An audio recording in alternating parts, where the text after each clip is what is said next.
This next one was sent to CornyDriveThru@gmail.com from Oscar. When AEW set up, I was interested to see what Darby Allin was all about. He initially reminded me of Jeff Hardy, and a lot of people in the community thought so too, including JR when he calls him a strange enigma.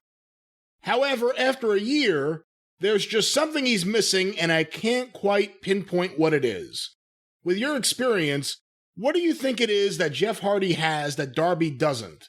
Is it Jeff's ability to tell stories in the ring, or even that Jeff Hardy looks more of an athlete than Darby does? Well, and also it's because the Hardys were presented in a wrestling company by people who knew how to book wrestling and put wrestlers over. Have we, after 1 year of television, we've heard Darby Allin's voice briefly on some of these video packages, but have we ever actually seen him speak? You know, it's funny you say that. I can't think off the top of my head of him just standing there doing a promo. Okay, and now, and some, AEW nerd's going to go, well, yes, on the April 23rd program, he spoke for 17 seconds, whatever. But point is, if we have to think this hard. Right. You don't see him fucking speak. He comes in and he does his strange enigma shit and he leaves.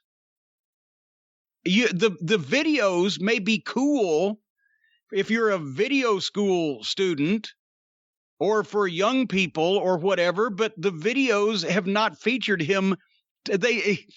He does goofy shit. He jumps off of shit, but you never hear him say why he's going to do this or what he felt like after he did it. You fucking see him doing all this shit, but you don't know what the fuck he's thinking. With the Hardys, you not only, and Jeff had the rock star hair. The guy, he's got no fucking hair. It's another thing. Young wrestlers with short hair. What the fuck? Soon enough, you'll lose it all. But the Hardys, there was two of them also. They're brothers, but Jeff is bigger, obviously. He's a grown adult height-wise, even though he's always painfully thin. But they came in, they were booked to get over. They were booked to win weekly on television, to talk. I mean, not from the time that they were kids, but when they first started being used. They had promos. They did angles with other teams. They did programs. You knew who they were and what the difference between Matt and Jeff was, and more about them personally. Where's Darby Allin? What's his hometown again? Ooh, if it's not Seattle, I think it's in the Northwest, but I'm not 100% certain. But I thought what's the Hardys' hometown? Somewhere in North Carolina. Cameron, North Carolina. We knew more about it. They were real people. Because the people running the wrestling shows, whether you like to admit it or not, knew how the fuck to get guys over as guys. This fucking guy comes out to music with a skateboard and does his thing and leaves, except when he's wrestling, and then he's out there for 20 minutes. But he's not a person that I know who the fuck he is. He's this weird. They concentrate on the weirdo that does all these things, and then excrement will try to tell you why Darby Allin's mind is so tortured and why he paints half his face and all this stuff. I ain't listening to fucking excrement anyway, because he sounds like shit. That'll let the fucking guy tell the story of why the fuck he's like he is. So there's no comparison, because there's no comparison. On AEW, you either see the same guys every week because Tony Khan must like them, especially his favorite little pet Pockets, and Pockets is tag-alongs, the chuckle fucks.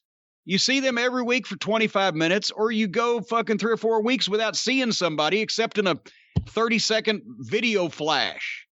There's no things start and end, and then they're picked up later on after people have forgotten about it, whatever the fuck. So there's just no comparison between the two talents or the way that they've been presented on the individual programs.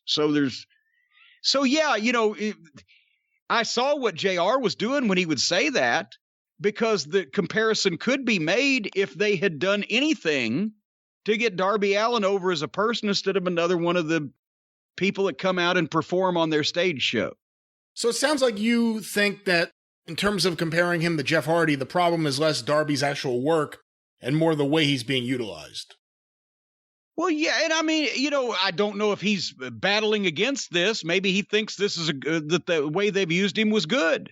So in that case, it may be partly his fault. But, if he's just happy to be there and doing what he's told, then you could probably get something out of him if somebody that knew what the fuck they were doing was running this thing.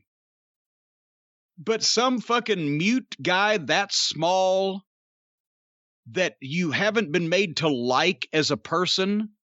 Remember I say the babyface, especially a guy like that, you can get sympathy on him? Well, not if you don't like the guy as a person. Why do we not hear him speak? Why have we not heard him tell his tortured, painful backstory of his personal life or whatever the fuck? Or if it's not that tortured and painful, make it up. Give this guy a reason to why he doesn't give a fuck whether he kills himself or not. He jumps off bridges instead of just that he's a stupid fucking kid.